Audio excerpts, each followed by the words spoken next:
Ó meu Pai amado e querido, em nome do Senhor Jesus, nós entramos na Tua presença e pedimos que o Teu Espírito venha conduzir os nossos pensamentos e corações, para que saibamos o que o Senhor quer que seja feito.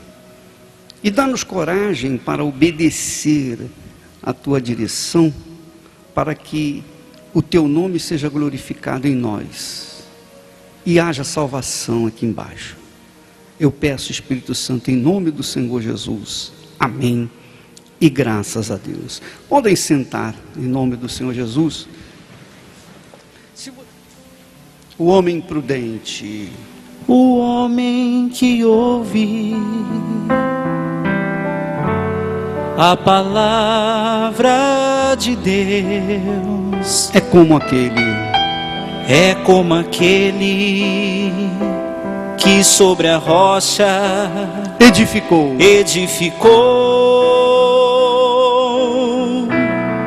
Caíram as chuvas E o rio transbordou. Soprou o vento e enfureceu, mas ele firme sobre a rocha permaneceu. E aquele que ouviu a palavra de Deus, mas não viveu, sobre a areia construiu e sua vida destruiu. E aquele que ouviu a palavra de Deus, mas não viveu, sobre a areia construiu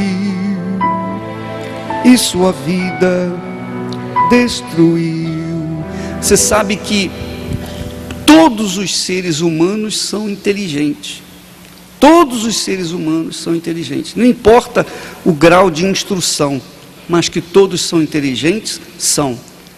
Porém, nem todos são sábios. Nem todos são sábios.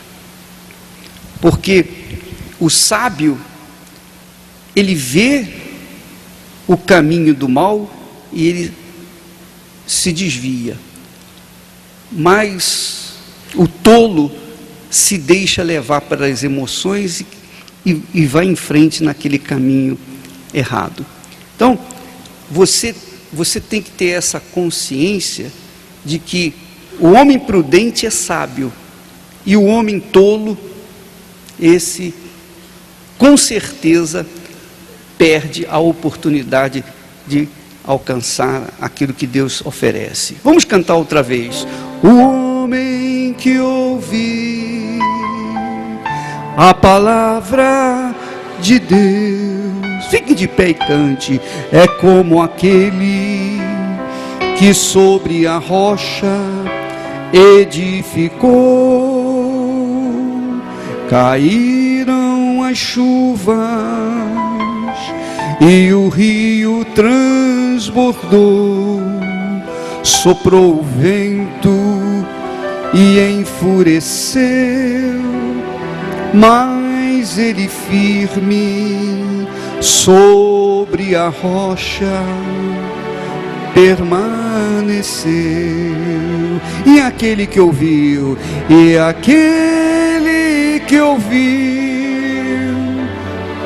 a palavra de Deus, mas não viveu, sobre a areia construiu e sua vida destruiu. Ó Espírito Santo querido e amado,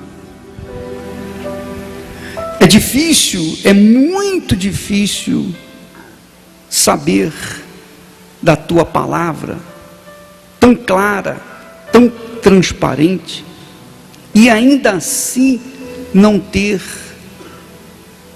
o discernimento para compreender a tua vontade para nós.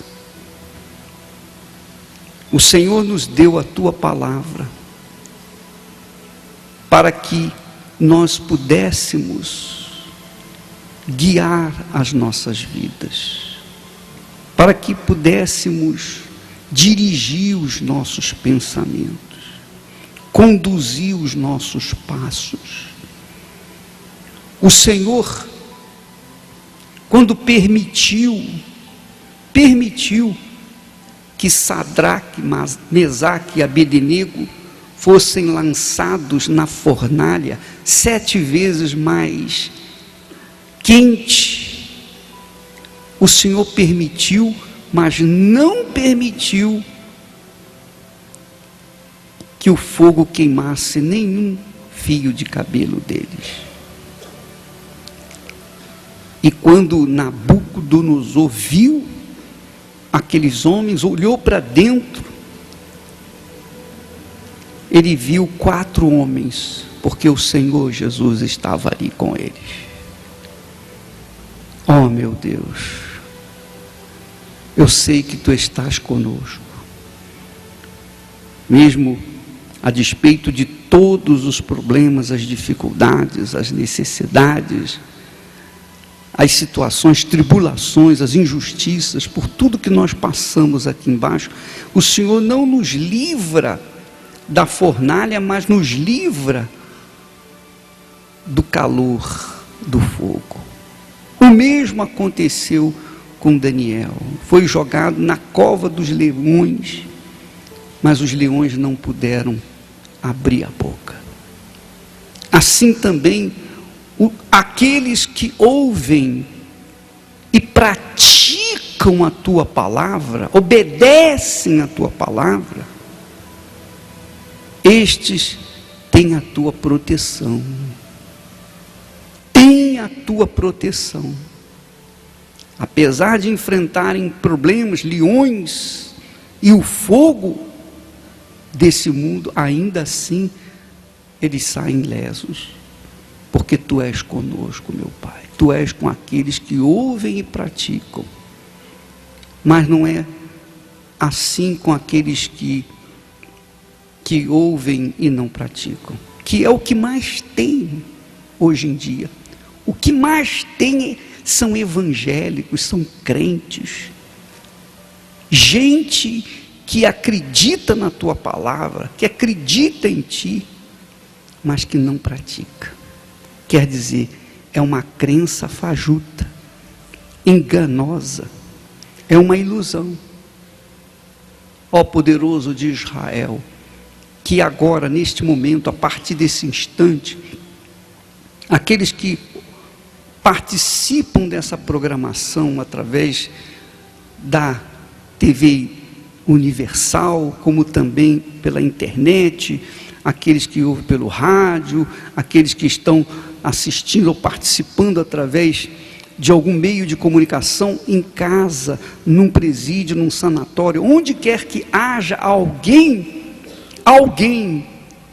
que crê na tua palavra, meu Deus, que a ficha venha cair e haja salvação.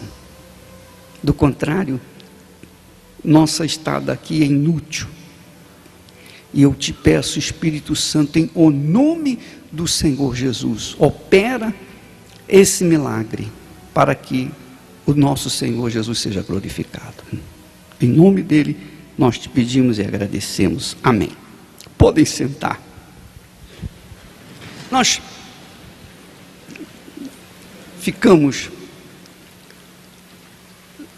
falamos sobre a autoridade que Deus nos deu, a autoridade que o Senhor Jesus nos dá. Quando fala Deus, fica muito vago, mas falar a verdade, falar direto. O Senhor Jesus dá àqueles que o servem, àqueles que o seguem, aqueles que lhe obedecem, aqueles que estão unidos numa só fé, num só espírito, de acordo com a sua palavra. Jesus disse, depois de ter vencido a morte, ele disse, toda a autoridade me foi dada nos céus e na terra. Você pode ler isso em Mateus 28, se você quiser acompanhar a leitura comigo. Mateus 28. Jesus, aproximando-se, falou-lhes dizendo, toda a autoridade me foi dada no céu e na terra. Ide, portanto, fazei discípulos de todas as nações, batizando-os em nome do Pai, do Filho e do Espírito Santo, ensinando-os a guardar todas as coisas, Guardar não é colocar no cofre, não. Guardar não é segurar dentro de si, não. Guardar é no sentido de praticar, de obedecer, de colocar em prática aquilo que sabe. Ensinando-os a guardar todas as coisas que vos tenho ordenado. E eis que estou convosco todos os dias até a consumação dos séculos. Essa foi as palavras finais de Jesus antes de ascender aos céus. E eu vejo aqui que não há outro trabalho, outra missão maior e mais gloriosa do que essa de obedecer a palavra de Deus, é obedecer essa direção do Senhor Jesus. Ide por todo o mundo e pregai o Evangelho. De outra feita ele falou, a toda criatura, quem crê e for batizado será salvo. Então eu considero o meu trabalho, a minha missão, a missão dos pastores, eu considero a missão daqueles que têm comunhão com Deus, que têm o Espírito de Deus, eu considero a missão mais importante no mundo. Não existe missão mais importante, não existe trabalho mais glorioso, mais importante do ponto de vista geral do que a pregação do Evangelho. A pregação do Evangelho. E quando alguém promove a pregação do Evangelho, esse alguém está também pregando o Evangelho conosco. Antigamente, os homens que se tornaram podres de rico, eles aconteceram o milagre porque eles absorveram aquela ideia, não, eu quero ficar rico para ganhar almas para Jesus, para investir no Evangelho. Era essa a posição primitiva deles. Então nasceu a América poderosa, porque havia uma fé genuína, de querer levar para outras pessoas o que vai valer para toda a eternidade. Porque você pode fazer trabalhos sociais, você pode dar comida para o faminto, você pode vestir o que está nu, você pode ajudar todas as pessoas, porém, você está somente aliviando a situação crítica física e não a situação crítica que é a sua eternidade. Então eu considero o trabalho da pregação do Evangelho a coisa mais importante que existe na face da terra. Nada é mais importante, porque trabalha para a preservação da vida eterna. Da vida eterna. E quando a gente fala em vida eterna, a gente está falando de algo superior a tudo que você possa imaginar. Então, a pessoa pode ficar rica, pode ter os benefícios aqui da terra, mas ela tem que saber que um dia ela vai baixar a sepultura. Cedo ou tarde, todos vamos baixar para a sepultura. Cedo ou tarde, tudo vai acabar. Cedo ou tarde, tudo vai terminar. E aí, depois disso vem o juízo. Depois disso vem o juízo final. Então, quando a pessoa é sábia, ela vê o futuro, ela olha lá na frente, ela vê além do horizonte, muito além do horizonte. E essa consciência eu tinha comigo antes de me converter. Até que um dia o Espírito Santo falou: o que adianta você ganhar o mundo inteiro e perder a sua alma? O que adianta você ter o mundo a seus pés, mas um dia você vai morrer? Então, não adianta todo o poder, não adianta toda a força nesse mundo, não adianta querer ganhar esse mundo, abraçar o mundo com as mãos, se um dia aquele corpo vai descer à sepultura. O problema não é o corpo, o problema é a alma. Para onde vai essa alma? Para onde vai esse ser que você não vê, mas que através dos seus olhos veem as coisas, através da sua boca fala, através dos seus sentidos sentem, através das suas pernas andam. Esse ser invisível chamado alma não morre, não há como morrer. E para onde vai a sua alma? Por isso Jesus disse, antes de subir aos céus, disse: toda autoridade me foi dada. E depois ele transfere essa autoridade para os discípulos, os seus discípulos, os obedientes. Toda autoridade me foi dada, então toma essa autoridade aqui na terra para fazer as pessoas conhecerem o reino de Deus. Fazei discípulos de todas as nações, batizando-os em nome do Pai, do Filho e do Espírito Santo, ensinando-os a guardar todas as coisas que vos tenho ordenado. E eu estarei com vocês todos os dias da sua vida. Amém, pessoal?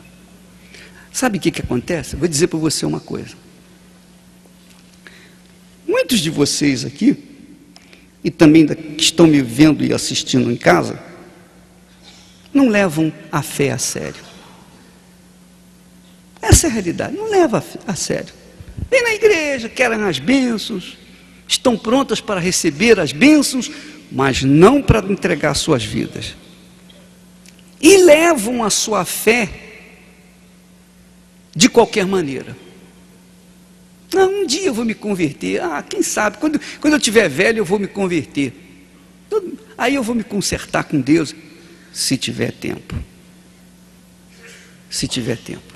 Mas o fato é que há um desrespeito geral para com Deus. E é aí que eu quero entrar nessa palavra aqui de Malaquias. Por favor, leia aí, capítulo 3.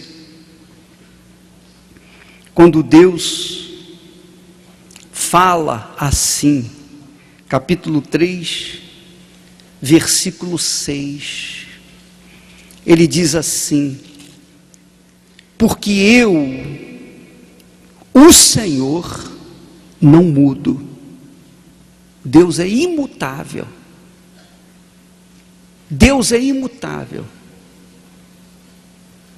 Por isso, vós, ó filhos de Jacó, nós tivemos a campanha de Jacó e falamos bastante sobre ele. Você pode entender o que é Jacó.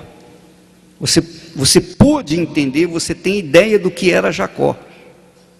Jacó, apesar de toda a sua riqueza, de todas as suas conquistas, de todas as promessas que tinha de Deus, ainda assim era um enganador, era um trapaceiro, um mentiroso.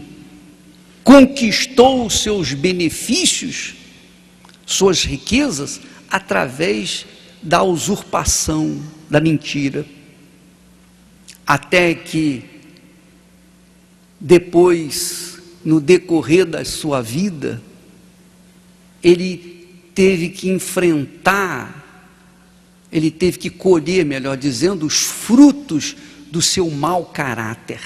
Ele era um mau caráter. Era de Deus, digamos, tinha as promessas de Deus, mas não tinha um bom caráter.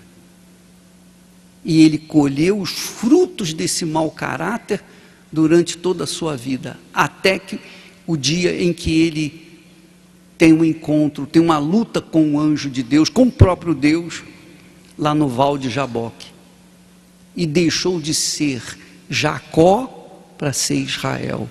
Deus trocou o nome dele, porque o nome dele era sujo. Sabe quem tem nome sujo na praça? Gostaria que não tivesse o nome sujo.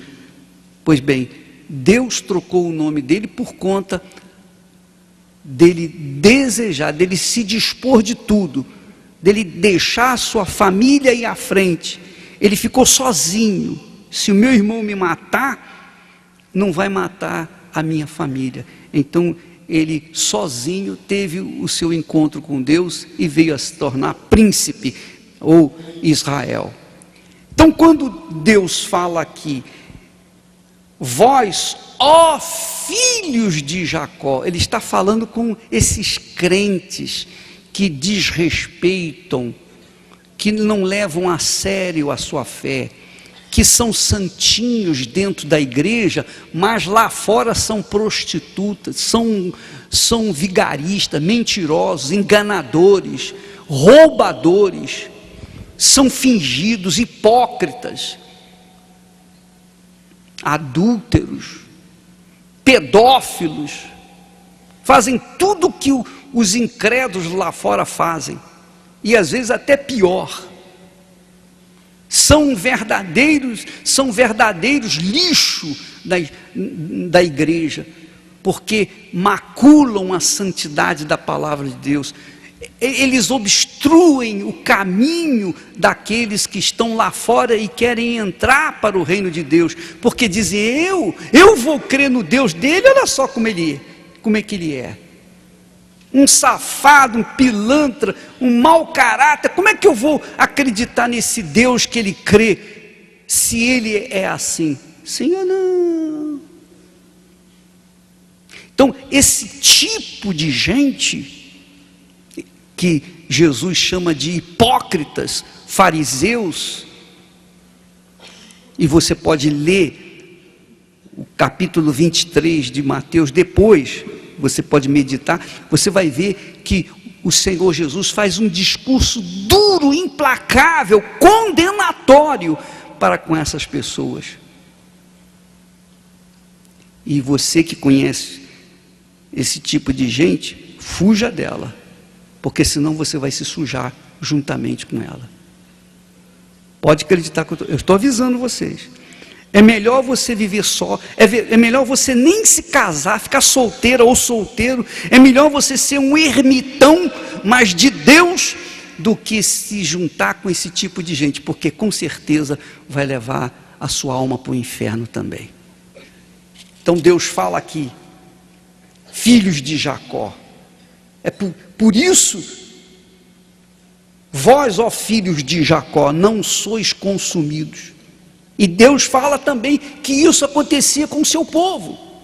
O povo de Israel era exatamente isso, depois de muitos anos, depois que chegou à terra prometida, que conquistou aquilo que Deus havia prometido, mas se esqueceram rápido da misericórdia de Deus.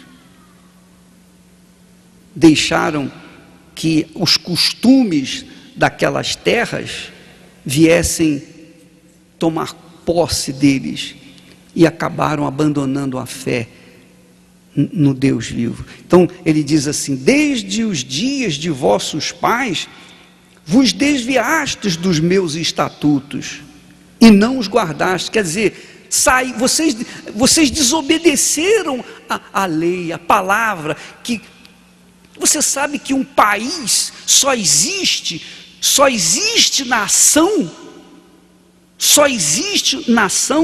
quando essa nação tem leis. Não existe nação sem leis. A mesma coisa, uma pessoa, uma criança quando nasce, enquanto ela não tem um nome, uma identidade, ela não existe. Você sabia disso? Se você sai do Brasil, como muitos costumam fazer, e vão para o exterior para tentar uma vida nova lá, e acabou o prazo de validade da sua estadia, você não, o seu visto venceu, você deixa de existir, você se torna um indigente. Você é indigente, você não existe. E esses países estão cheios de indigentes. Aqui também no Brasil tem gente que não existe, que se morrer não vai fazer diferença, porque não existe. Então, as nações são feitas por conta das leis. Das leis. Se não houver leis, não há nação. O povo de Israel era escravo, era um bando de escravos, sem educação, sem direção, sem nada. Mas Deus transformou aqueles escravos em uma nação grande, forte, poderosa. Mas depois que eles estavam fortes, eles, como diz o texto sagrado, deram coice. Deram coice. Abandonaram a fé.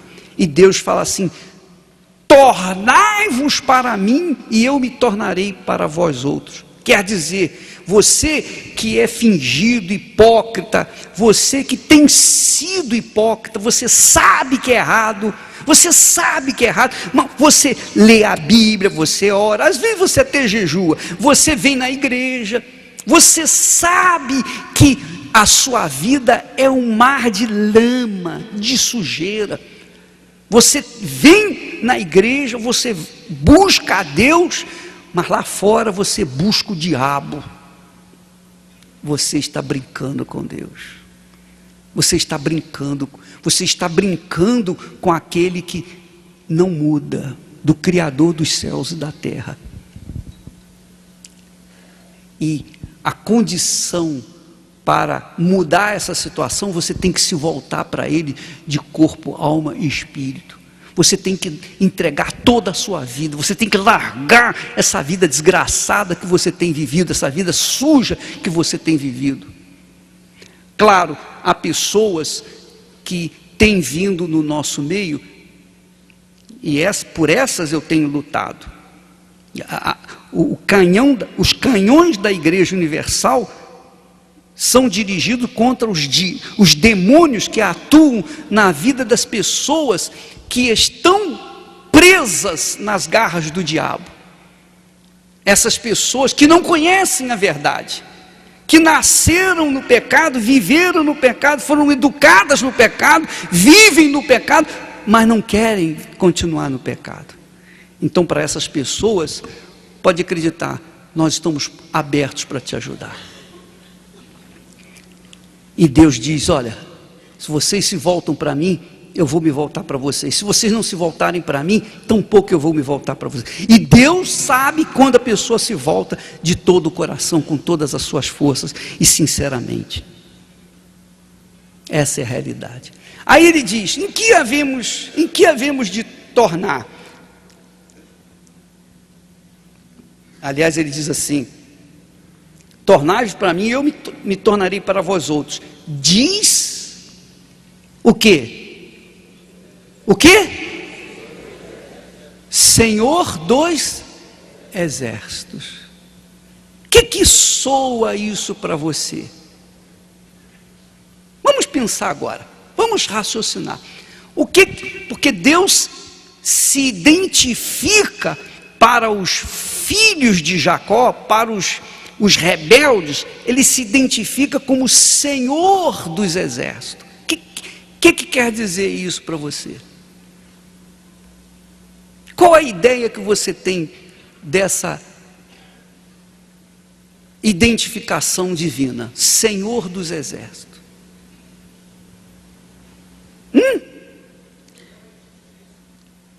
Como? Não ouvi. Senhor dos Exércitos. Senhor dos Exércitos.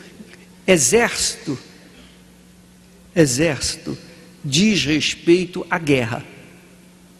Quando se fala em exército, está se pensando, quando se forma um exército, se pensa em quê? Em guerra. Em guerra. Quando Deus se identifica como Senhor dos Exércitos, está dizendo Senhor da guerra. Mas que tipo de guerra? Que tipo de exército? Qual tipo de exército que o Senhor é Senhor? O exército da justiça. O exército que luta pela justiça, pelo que é certo, pelo que é justo. O exército que luta pelo direito de cada um. É ou não é? Sim ou não? Você pode ser hipócrita, pode ser um bandido, você pode ser a pior pessoa da face da terra, porém, dentro de você há um senso de justiça,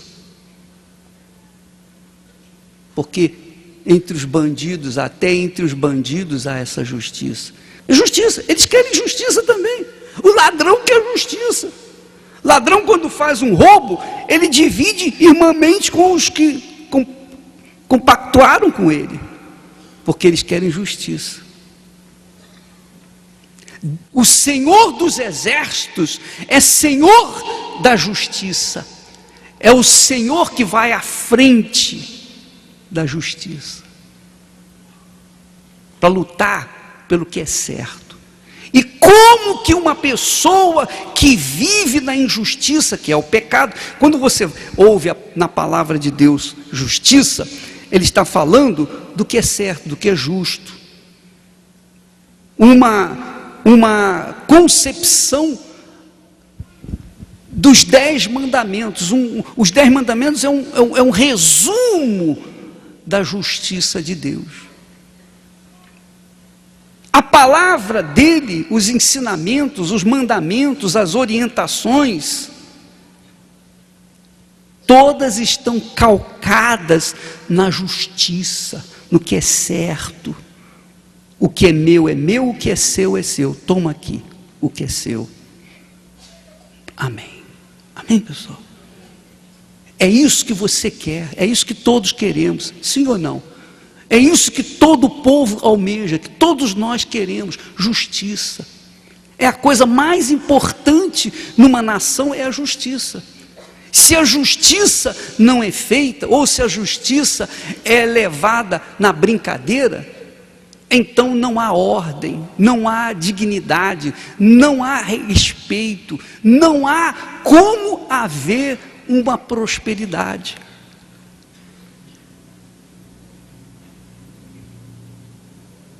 Você sabe que nos Estados Unidos, quando você vai assinar um documento oficial, como por exemplo, você vai receber o passaporte e dá lá os documentos, você assina embaixo as informações que você deu. Eles fazem, além da sua assinatura, eles fazem você levantar a mão e jurar que aquilo que está escrito é verdadeiro.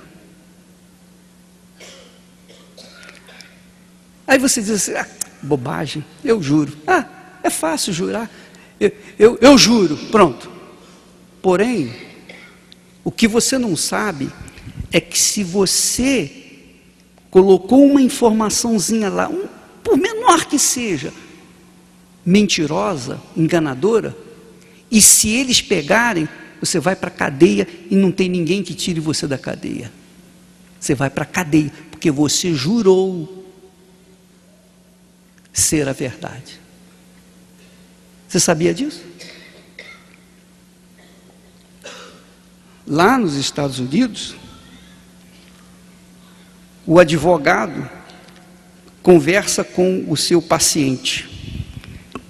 E se o paciente lhe confessar alguma coisa, o advogado é obrigado a dizer aquilo perante a lei. Ele é obrigado. Se você comunicar alguma coisa ao advogado e o advogado omitir isso perante o juiz, o advogado vai preso. Lá, a mentira, a pessoa que mente vai presa, desde que essa mentira seja oficializada. Sabe por que isso que lá é assim? Porque a lei foi feita em cima da palavra de Deus. Todo mundo mente lá, mas se a mentira ficar oficializada, se um jornal coloca uma mentira, faz uma notícia mentirosa, aquele jornal está perdido. Qualquer pessoa pode entrar contra aquele jornal, uma ação, e ganhar na justiça, porque mentiu.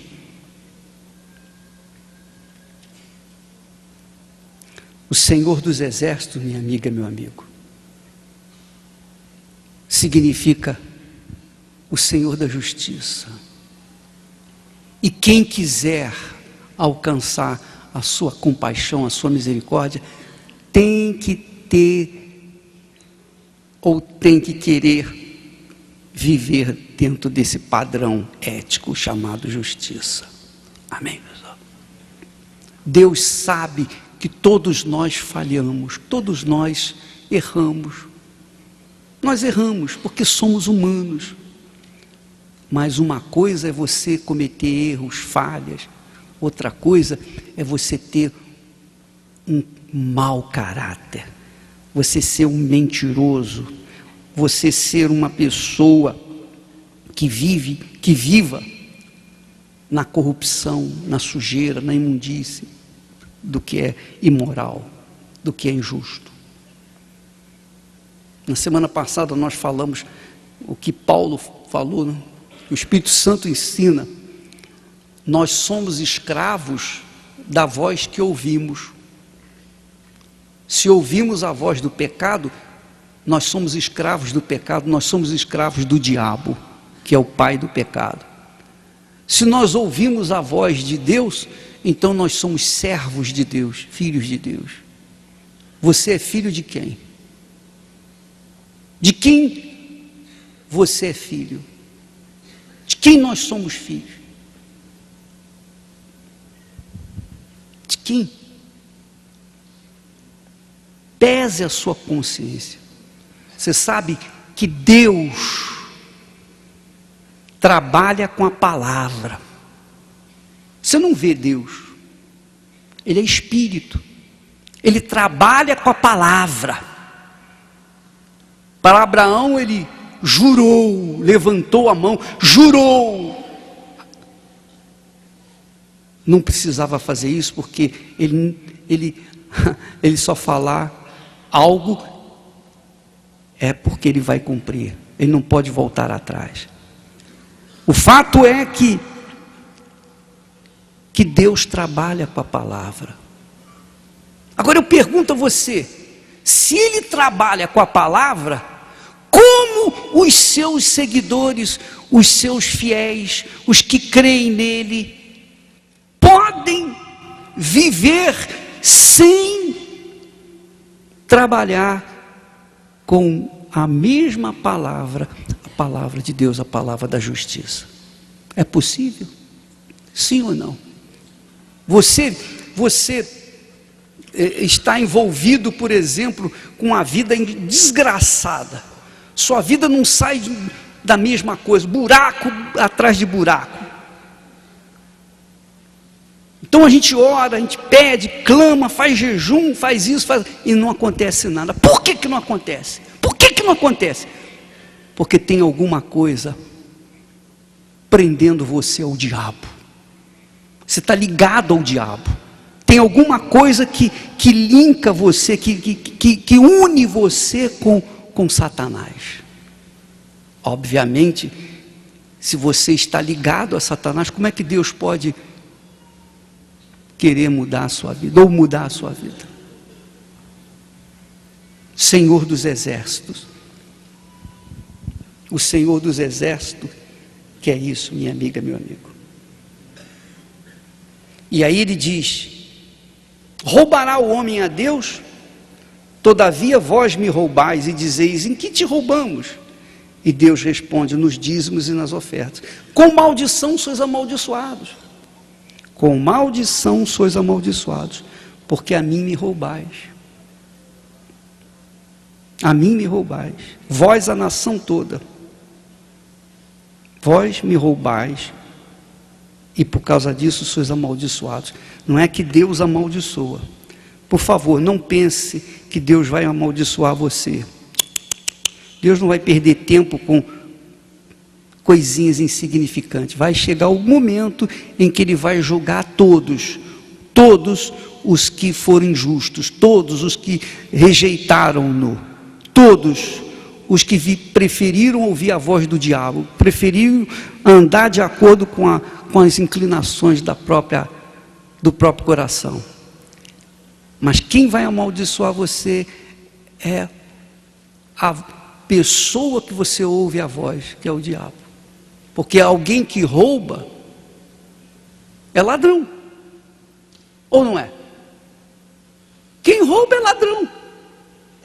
E quem é o pai dos ladrões? Quem é o pai dos ladrões? É o diabo. É o pai da mentira, é o pai dos ladrões. Pense bem. Por favor, pense na sua vida, na sua alma. Se você, por acaso, agora, nesse momento, está sendo tocado, se nesse momento você diz: eu não quero essa vida, eu estou nessa situação, eu ando na prostituição, na mentira, no roubo, enfim, eu ando numa vida totalmente irregular, mas eu não quero isso. Meu Deus, eu quero me libertar, eu quero mudar de vida. Então, se você quiser, se você realmente quer, vem aqui à frente, nós vamos interceder por você.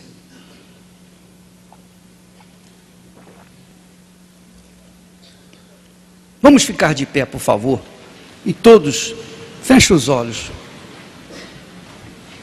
Em nome do Senhor Jesus, meu Deus, em nome do Senhor Jesus, toda a força do inferno, todo o poder de Satanás, das hostes do inferno, estão quebradas agora, na autoridade do meu Senhor Jesus. Nós quebramos esse jugo satânico que tem estado na vida dessas pessoas, em nome do Senhor Jesus.